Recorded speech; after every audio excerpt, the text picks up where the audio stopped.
예수님께서 이런 말씀을 하셨습니다. 내가 아버지 안에, 아버지께서 내 안에 늘 그런 말씀을 해오셨습니다.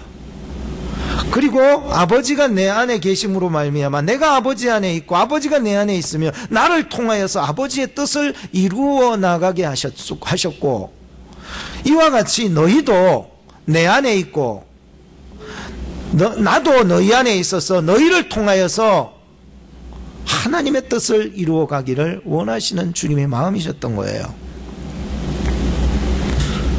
그래서 예수님은 지금 요한복음 15장에서 이런 말씀들을 쭉 이어오면서 지금 15장에서는 아주 중요한 비유 한 가지를 들어서 얘기하고 있습니다.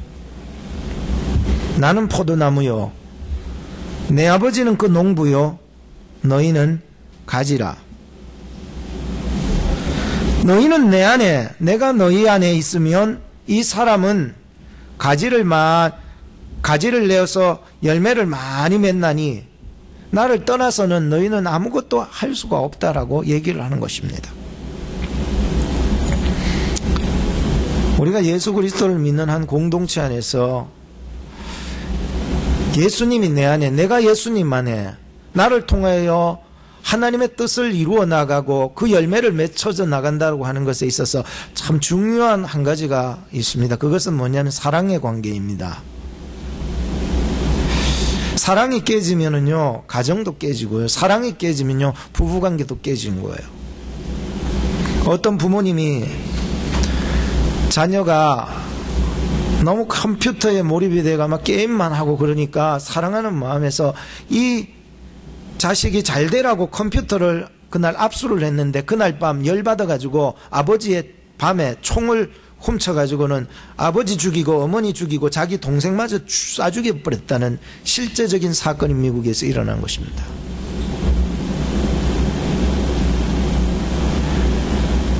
부모와 자식 간의 사랑의 관계성이 깨어지게 되면은 아무리 가까운 사이로도요, 가론유다의 인생처럼 그냥 끝나버리게 될 것입니다. 요즘 한국에는 뭐 간통죄를 폐지한다고 해서 통과돼 가지고 있지만 이제 부부들도요, 이 사랑의 관계가 밀접하지 못하다면은 그냥 깨져도 그냥 깨진 대로 살아가게 될 것입니다. 교회 안에도 똑같은 것 같아요. 어느 기관이나 어느 공동체나 다 하나같이 이 사랑의 관계가 잘 이루어져야 되는 거예요. 하나님은 여러분을 사랑하십니다. 예? 믿으십니까? 하나님이 날 사랑 안 한다고 내 거 뭐 좀 뺏어 갔다고 총 들고 와가지고 기관총으로 따다다 다 죽여부는 게 오늘 살아가는 삶의 사랑의 관계가 다 어그러져 버린 세상의 삶의 한 면모를 지금 말씀드리는 것입니다. 오늘 저는 이 말씀을 통해서 가지된 성도는 포도나무 대신 예수님과 사랑의 관계로 잘 연합이 되어야 풍성한 열매를 맺게 된다는 말씀의 내용을 가지고 여러분들에게 말씀을 전할 것입니다. 첫째는 저가 내 안에 내가 저 안에 살면서 과실을 많이 맺으면 살아갈 수가 있습니다. 생명을 얻을 수가 있는 거예요. 포도나무는 가지를 내는 일을 합니다. 가지는 과실을 맺는 일을 하는 거예요. 예수님은 지금 아버지와의 관계가 어떤 관계인가를 지금 포도나무와 농부의 관계를 통하여서 설명을 해나가고 있습니다. 농부는 아버지요, 포도나무는 예수님이고 가지는 바로 제자들이라고 설명을 해주고 있습니다. 그런데 이 가지에 과실을 맺어야만 한다는 것입니다. 2절에도 보면 과실, 과실, 과실, 4절에도 과실, 5절에도 과실, 8절에도 과실, 16절에도 과실, 이런 과실들을 계속해서 뭔가 얘기를 하고 있습니다. 그것은 가지가 과실을 맺어야 한다라고 하는 것을 지금 얘기를 하고 있는 것이었습니다. 과실을 맺는 가지는 깨끗하게 하신다는 얘기. 그 말은 이 과실을 맺는 가지를 하나님께서 관리해 나가신다. 예수님께서 관리해 나가신다라고 하는 얘기를 깨끗하다라고 하는 얘기인 것입니다. 그래서 과실을 맺는 가지는 깨끗하게 그대로 보존을 하고 있지만 과실을 맺지 못하는 가지는 과감하게 잘라버린다는 것이 지금 2절에 말씀하고 있는 것입니다. 과실을 맺는 가지는 더 과실을 맺게 하시려고 과실을 맺지 못하는 가지를 가차 없이 잘라버린다는 거예요. 어떻게 하나님께서 농부인데 좀 봐주시지.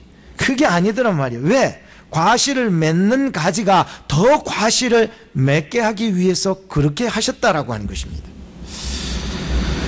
예수님은 지금 제자들에게 말씀하셨습니다. 3절에 보니까 너희는 내가 일러준 말로 이미 깨끗하였느니라. 너희는 내가 일러준 말로 이미 깨끗하였느니라. 참, 나 이걸 보면서 큰 위안을 받았습니다. 과실을 맺는 가지로서 이제 선택을 받았던 거예요, 제자들이. 무엇으로요? 내가 일러준 말로 이미 너희들은 선택함을 받아서 열매를 맺히게 될 것이라고 선택함을 받아버렸다는 거예요. 이미 너희들은 준비된 자들이다. 이미 너희들은 된 자들이라 라고 얘기를 하고 있었습니다. 그러면 예수님께서 선택하셨을 때 무엇로 선택해 주셨습니까? 내가 일러준 말로 이미 너희들은 깨끗하게 하였느니라. 이게 뭐냐면 이 말씀을 듣고 저도요 너무 흥분이 돼서 뒤에 말씀들이 잊어버릴 정도로 그냥 이 말씀에 매료가 되어버렸어요. 여러분, 예수 그리스도 안에서 구원받은 하나님의 백성이 된 줄로 믿으시기 바랍니다.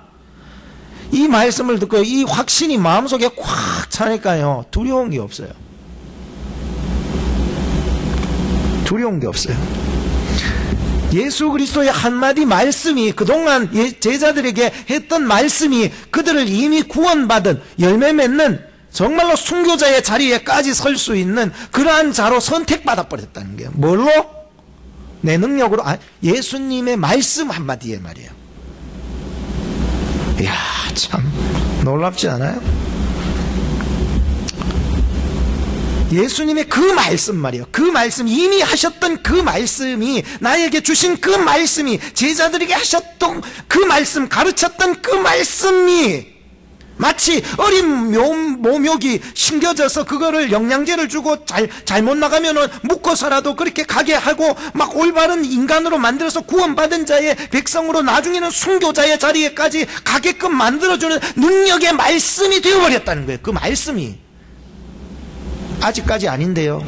아직 안 주시면 벌벌 떨면서 좀 이따가 베드로가 배반할 텐데요. 그런데 그것까지도 주님께서는 다 아셔서 이미 그 말씀이 이 사람을 열매 맺는 사람으로, 말씀으로 만들어 버리셨다는 거예요. 미래까지 그냥. 우리가 지금은 말씀이 잘 이해가 안 된다 할지라도 늘 말씀 안에 거하며 살아가기를 주의 이름으로 축복합니다. 지금은 다 이해되지 못해요. 그러나 그 말씀이 우리를 구원받은 자로 세워가게 한다는 것입니다. 베드로를 베드로 되게 하시는 거예요. 그 말씀이 그래요. 도마가 도마 되게 하는 거예요. 뭐가? 이미 하신 말씀이요. 빌립이 빌립이 되게 하고, 유다를 유다를 되게 하고, 또 다른 유다예요.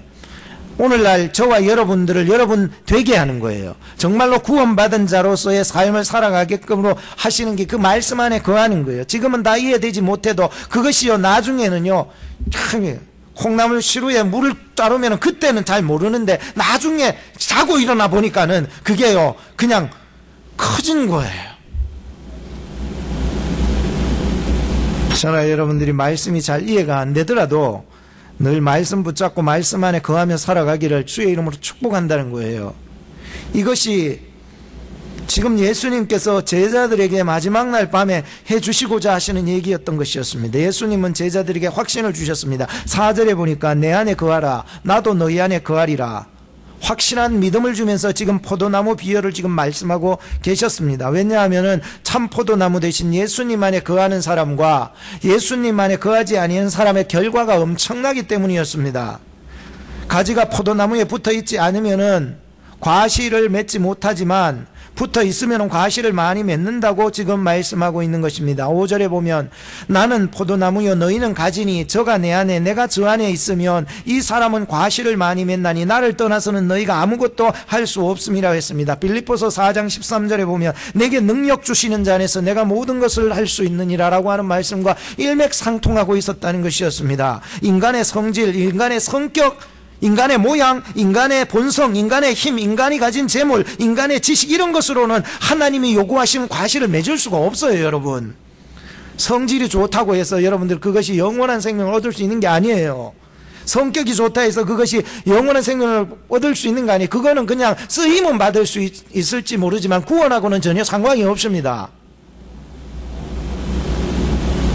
아무리 우리 눈에 보기에 좋아 보이는 성질과 성격과 모양과 인격과 본성과 힘과 재물과 지식과 모든 것을 갖추어졌다 할지라도 우리의 보는 눈으로 아무리 좋아 보인다 할지라도 인간의 뜻에서 시작되었다면 농부 대신 전문가 대신 하나님의 눈에 보면 잘라버린다는 거예요.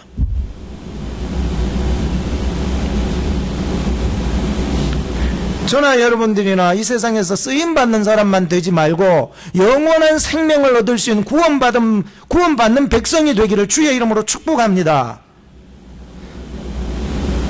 농부는요, 성장이 더디거나 혹은 말라 비틀어진 그 포도나무 가지는요, 어떻게 할까요? 가지치기 해버립니다. 그런데 경험이 아주 풍부한 고수 농부들은요, 우리가 보기에는 멀쩡하게 보이는 그러한 가지인데 정말로 싱싱한 그러한 가지인데도 불구하고 망설이지 않고 베어버린답니다. 고수들은 수확철이 다가오잖아요. 그러면 점점 더 그렇게 한다는 거야. 열매도 보기에 괜찮아 보이고 한두 개 썩은 건 그래도 상품 가치가 있었음에도 불구하고 다 따서 버려버린다는 거야. 잘라버린다는 거야.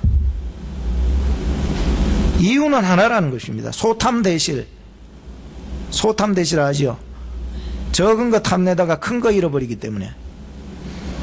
마지막 때가 될수록요, 우리는 정작 구원받을 자가 되어야지요, 가짜 같은 사람이 되어서 비스무리하게 살아가서는 안 된다는 것입니다.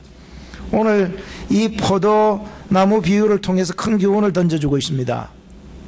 하나님의 그 거룩하고 영광스러운 뜻을 위해서 내 뜻을 내려놓을 수 있을 때, 그때 영광스러운 주의 뜻을 이룰 수 있고 풍성한 열매를 맺게 된다는 사실이었습니다. 둘째는 9절에서 17절 말씀입니다. 내가 너희를 사랑한 것 같이 너희도 서로 사랑하라 하신 말씀대로 살아가게 됩니다. 예수님은요, 친구처럼 우리를 사랑해 주셨다는 사실 아십니까? 친구가 어려움을 당했을 때 정말 친구는요, 아무리 힘들고 어려운 일이 있어도 친구를 도와줍니다. 그런데 예나 지금이나 이런 친구를 찾아보기 힘들기 때문에 예수님은 이러한 진정한 친구를 거론하고 있습니다. 지금에도 보면은요, 친구다고 사귀어 놔놓고는 나중에 자기 이익을 위해서 친구를 팔아먹는 사람은 많습니다. 참된 친구를 찾기 힘든 시대인 것입니다. 예나 지금이나 그래요. 그런데 15절에 보니까 예수님은 제자들에게 다가오셔서 말씀하십니다. 내가 이제는 너희들을 종이라고 하지 않겠다. 친구로 다가왔고 또 너희를 친구라고 불러주시기까지 해주셨다고 말씀하고 있는 것을 보게 됩니다.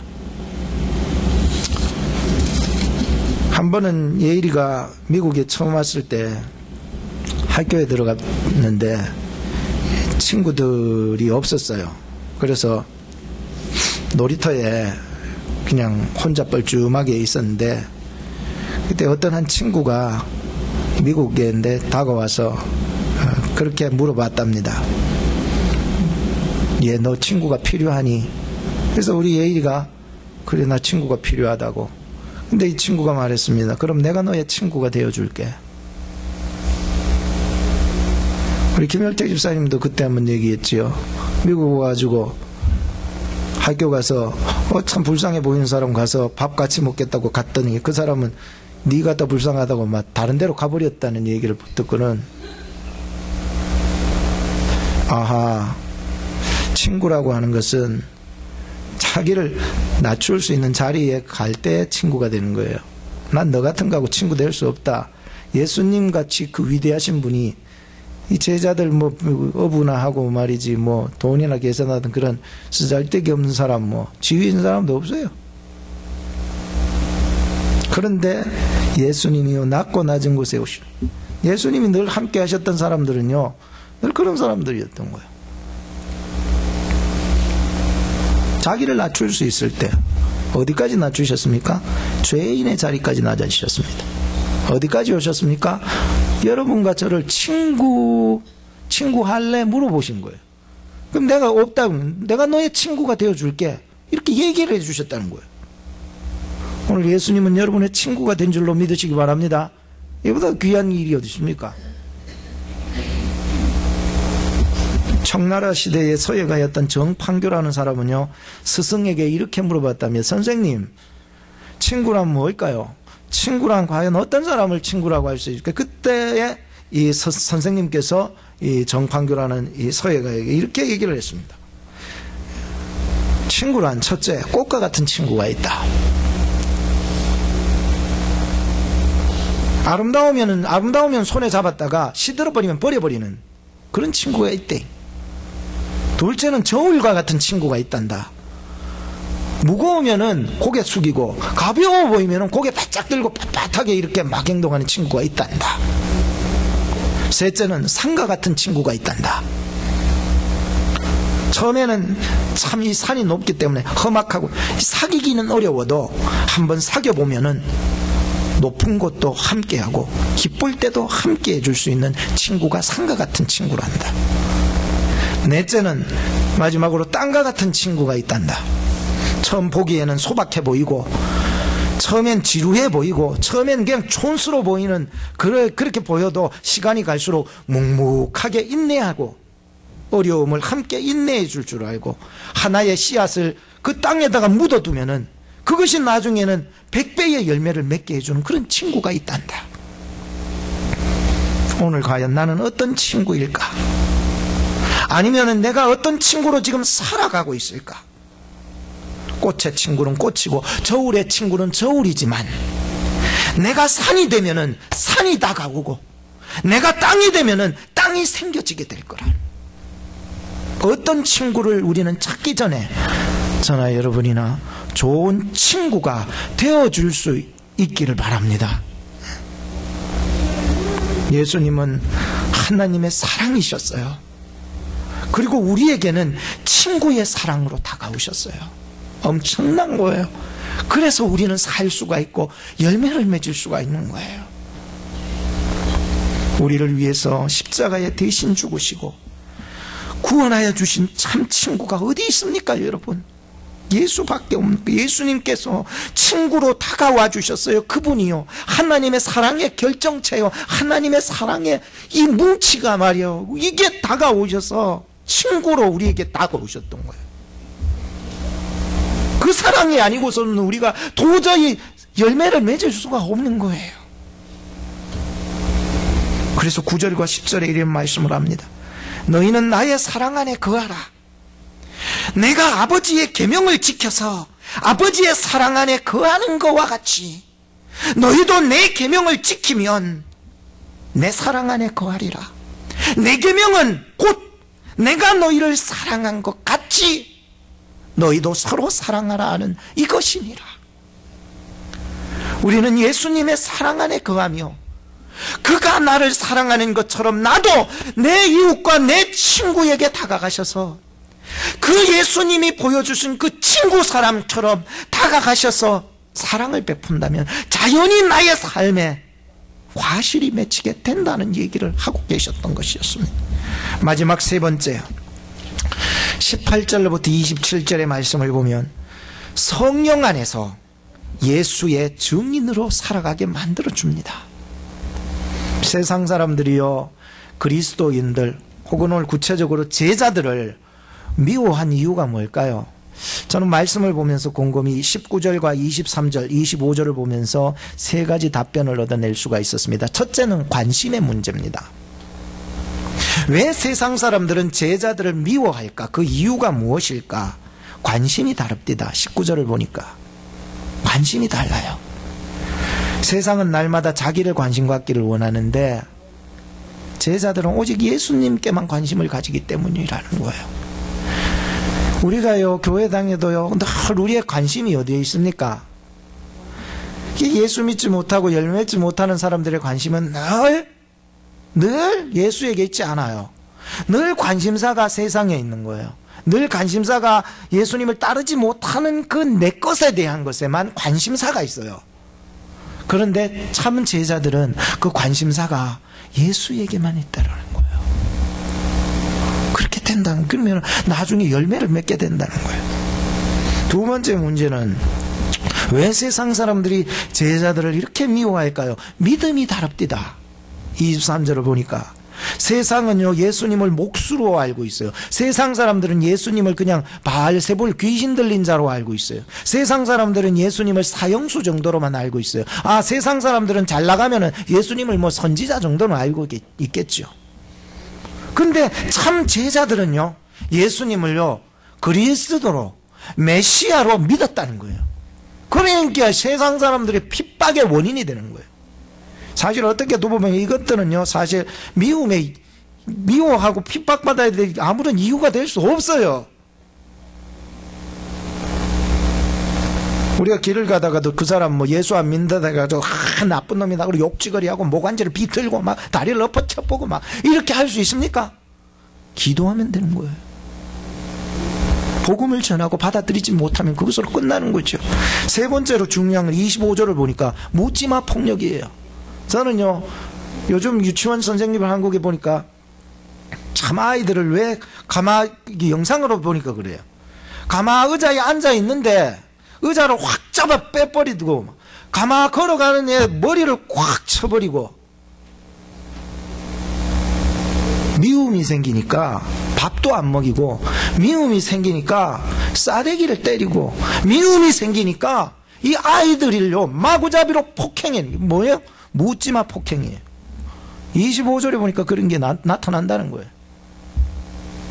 예수님은 제자들이 앞으로 세상으로부터 이러한 미움을 받게 된다는 거예요. 왜? 예수 믿기 때문에. 예수 사랑하기 때문에. 예수님 붙어 있다고, 자기 관심 안 가져준다고, 믿음이 다르다고, 그냥 심심해서 너 꼬라지 보니까 그냥 믿기만 하다는 거예요, 예수 믿는 사람이. 그래서 가다가 막 넘어뜨리는 거예요. 미움으로 생기면은요, 그냥 말 한마디 해도 사람 죽여버리는 말이 나가잖아요. 근데 지금 제자들이 앞으로 당할 모든 일들은 예수님은 누구보다 더 잘 아셔. 너희들 앞으로 미움을 당할 거래요. 이유 없이 미움을 당한대요. 이유 없이. 그런데 오늘 읽지는 않았지만 16장 1절에 보니까 내가 이것을 너희에게 이름은 너희로 실족지 않게 하려 함이니.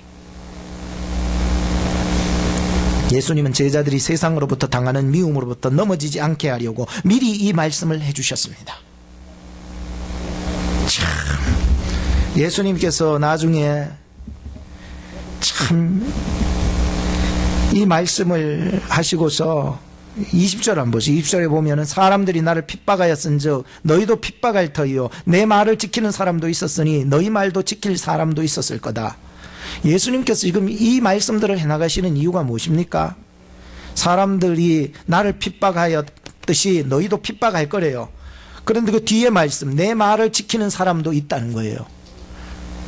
너희 말도, 내 말을 이렇게 복음을 전하다 보면은 내 말을 지키는 사람도 있대요. 그리고 너희가 앞으로 복음을 전하게 되면은 너희의 그 복음을 지킬 사람도 있다는 거예요. 그럼 뭡니까? 한 영혼이, 만약에 100명이 있을 때 한 영혼이 너희의 말을 지키는 사람이 있다 할지라도 그것 바라보면서 한 영혼을 위해서 네가 미움을 받으래요. 이 얘기는 다시 말하면 악을 악으로 갚지 말래요. 너희들이 세상으로부터 미움을 받아도 미움을 미움으로 갚지 말고 악을 악으로 갚지 말래요. 왜? 뭐 때문에요? 뒤에 말씀 나온 한 영혼을 위해서. 그래서 제자는요, 예수 복음을 위해서, 그리고 한 영혼을 구원하기 위해서 세상으로부터 연고 없는 미움을 받는다 할지라도 넘어지지 말라는 것은 미움을 미움으로 갚지 말고 악을 악으로 갚지 말라라고 하는 것입니다. 사람들은 자칫 잘못하면은 넘어질 수 있어요. 과연 무엇이 더 큰 영광일까요? 그 사람 내가 예수 전한다고 한 찰 때렸다고 내가 두 찰 때려야 그것이 여러분 속 시원하시겠습니까? 이것은 하나님 앞에 영광이 될 수 없고 오히려 예수 믿는 것을 방해가 될 수 있고 하나님의 영광을 가릴 수 있는 거예요.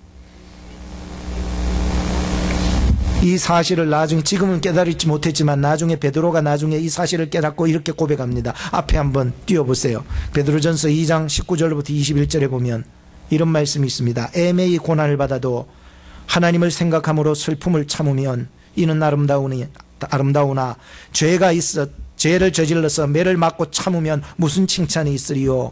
오직 선을 행함으로 고난을 받고 참으면 이는 하나님 앞에 아름다우니라. 이를 위하여 너희가 부르심을 입었으니 그리스도도 너희를 위하여 고난을 받으사 너희에게 본을 끼쳐 그 자취를 따라오게 하려 하셨느니라.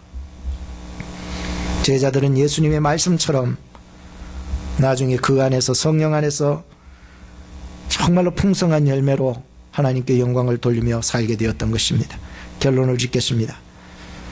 성도는 예수 안에 붙어 있어야 되되 사랑의 관계를 유지해야 하는 것입니다. 그래야 과실을 맺습니다. 둘째는 예수님이 나에게 친구처럼 사랑하셨듯이 성도는 예수님께서 나를 사랑하신 것 같이 서로 사랑하라 하셨습니다. 셋째는 성도는 핍박이 와도 끝까지 예수님의 증인으로 살아갈 수가 있게 되는 것입니다. 이 시간 한번 말씀을 생각하면서 기도했으면 좋겠습니다. 주님, 예수 안에 거하여 사랑으로 열매 맺게 하여 주옵소서.